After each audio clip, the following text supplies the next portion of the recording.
this disgusting place, filled to the brim with poisonous bile and dangerous creatures, known as the dungeon that truly tests the newcomers. The Aurum Vale is the level 49 dungeon in A Realm Reborn, has made a lot of players' poopy list. But as many adventurers had their time banging their head against the wall of this place, many may not know, but there is an underlying story of this golden soup of a cave. And now, since I can explore it by myself and not go through the hassle of having newcomers dying and picking up every single mob there is in existence in this place and standing in the golden liquid for no apparent reason, I can tell you the tale of the Aurum Vale.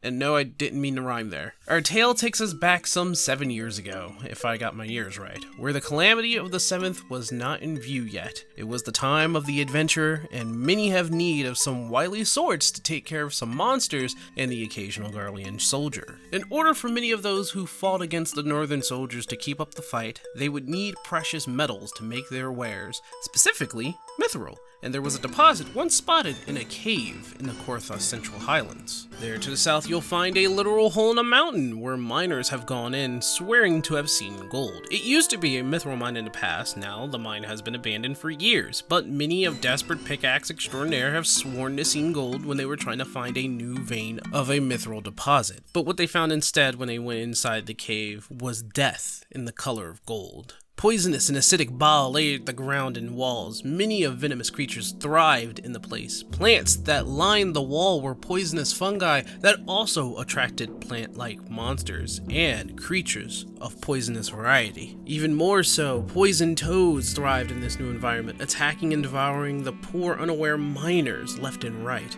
If you weren't attacked by a monster, eaten by toads, poisoned by scorpions, or fertilized by the plant monsters, you were choking to death by the gas or burned in the golden liquid. It was then that the mines were closed off due to its hazardous environment. The Aurum Vale was permanently closed and was to never be opened again. But that did not stop a certain other party from using the space at their leisure. The Garleans were seen entering the Vale with questionable reasons. None knew why they entered, seeing how the place was dangerous and there were no ore veins available. Plus, it wasn't a good strategic camp or outpost if they wanted to gain the advantage in terms of area, so the Ishgardians were very curious to say the least. And even worse, a theologist that was important to Ishgard went inside the caves, and the Ishgardian knights had no choice but to ask adventurers for help. So not only do they need to find out what the Garleans were up to in the cave, but they also needed to save this theologist. Nonetheless, the adventurers had to save the theologist and go inside and find out why the Garleans were so interested in this golden hell.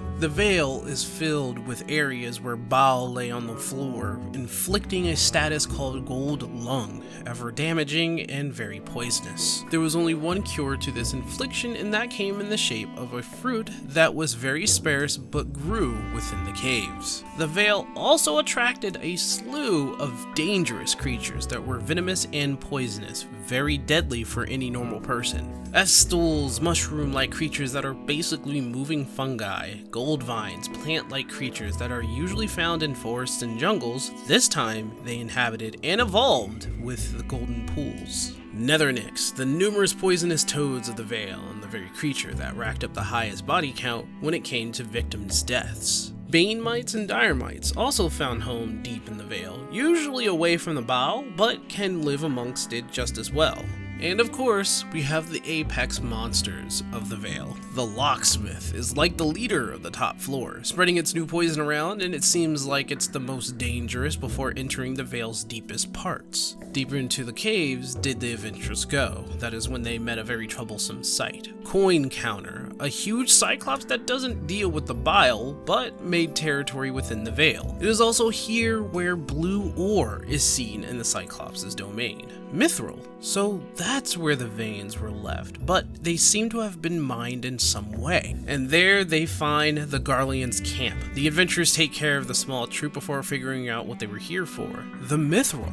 It would seem that some miners had a very keen eye when it came to this place, and possibly knew that there were veins of mithril still left, but the gold was nowhere to be found. Deeper still were more nests until they came across the source of the bile, Miser's mistress, the largest and most dangerous creature within the Vale. A long-fought battle between the adventurers and the mistress, where the Marlborough fruit was propagating all over the place due to how bad the bile was, but the adventurers still pursued this Marlborough monster and made sure to end her off as swift as they could. The fruits were the life-saving source for the adventurers, as the bile and poison was everywhere. The gas was noxious. They were choking, and yet they still fought on. Thank goodness the fruit was there. It almost seemed like nature itself needed to fight against the bile in some form or way, which is the reason why the fruits were able to grow. Mysterious, yet nature is always mysterious. With the main mission of finding the theologists and defeating the Garlean troops, the caves were once again closed off forever due to its hazardous acids and poisonous gas.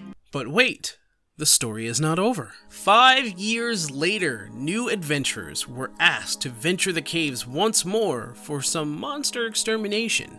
The warnings were clear this time. The mithril were all mined out, no gold is to be found, and only poisonous gas is in their near future. This time, the Vale is even more dangerous, since not only are the caves filled with more poisonous bile and gas, but the screams of a certain mistress can be heard near the entrance. The lack of Garlean forces this time now has occupying dire mites and bane mites, while also seemingly housing a family of Marlborough with which before there was only the mistress. These new propagation of the maw-like plant creatures has also spread the gold bile practically all over the cave, making it even more dangerous than before. However, hope is once again in the form of the Marlborough fruit, which contains a resistance to the bile and has helped the past adventures and thus will help our new ones conquer the new Aurum Vale. After clearing out the obstacles and clipping the new breed of Marlborough, the Miser's mistress once again makes her way into the breeding chamber and challenges the invaders from outside the Vale. But again, she loses, and this time it looks like it's for good. But this time, she left something behind. A new little Marlborough, a Marlborough seedling, which imprints on you as their mother. Let's just hope that this one's a lot nicer than its family. So, how do you like my version of the tales of the Aurum Vale? There might be some who are questioning the blue mithril or the crystals that you saw within the video. I do believe that that is mithril for the most part, and if it's crystal, it doesn't matter. The Garleans had to be there for something. And what's more, I have to appreciate the people who were able to record the 1.0 version of the Aurum Vale back when it was Final Fantasy XIV 1.0. The difference between 1.0 and 2.0 aren't so different. It's a little bit smaller if you ask me, but it still had the same headache as it was in 1.0 as it did in 2.0, maybe a little better. It was just still a bad dungeon all around. Back in 1.0, it was a challenging dungeon to get through. The footage that I showed you was actually a speedrun of 16 minutes. But nowadays, if you go in with a newbie party, it's not so bad. They had to change a few things, especially Coin Counter, who was killing newbies left and right. And back in the day, it was a little bit of a tricky boss to get through because it didn't have any telegraphs, but it's easier now because they gave him telegraphs. What's even more interesting is that there was only one Marlborough in the entirety of the dungeon in the 1.0 version for Aurum Vale, whereas in the 2.0 version, they decided it was a good idea to put them everywhere. Though not a lot of people would notice that, nor would they even care, since the 1.0 version of the dungeon was not played a lot. It was a challenge, like I said before. Now, not a lot of people actually completed the dungeon,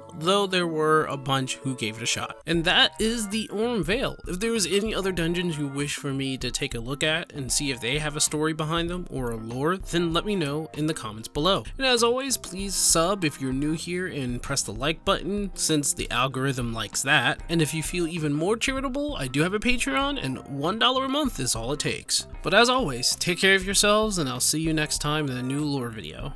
Have a good one. Bye.